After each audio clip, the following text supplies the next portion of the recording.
Bütün dostlar, qardaşlar. Məhsulumuzu yavaş-yavaş almışıq. Ehsan məhsullarımızı gördüyünüz kimi yağ almışıq. Ehsanımızın produktlarını almışıq.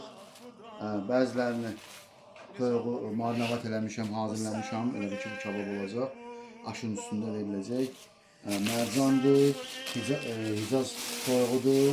Yəni ən təmiz olanlardandır. Allah Muhammed, ya Ali.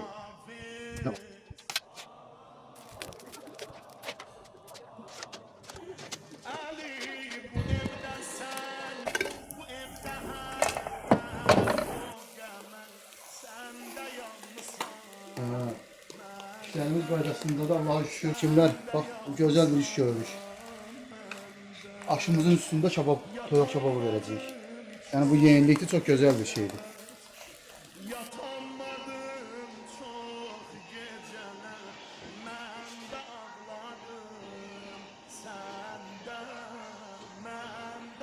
Selamun aleyküm. Ehsanlarımızı ücə tamamlamışıq. İnşallah indi birazdan məsciddə paylayacağıq. Söz verdiğim için bu ehsanlar Xanım Fatıma Zəhranın ehsanıdır. Bu işlərdə kimlər əziyyət çəkib, sərmayə qoyub, Allah hamısının ruhusuna bərəkət versin. Ağbirçəyimiz Xoşqədəm xala xeyir dua versin inşallah. Salam aleyküm.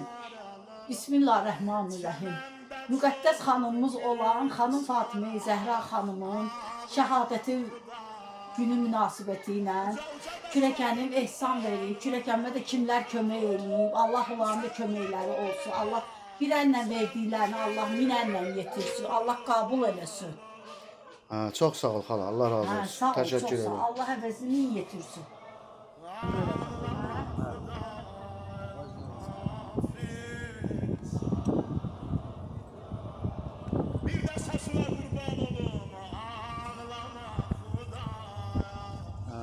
Kardeş yakın gel.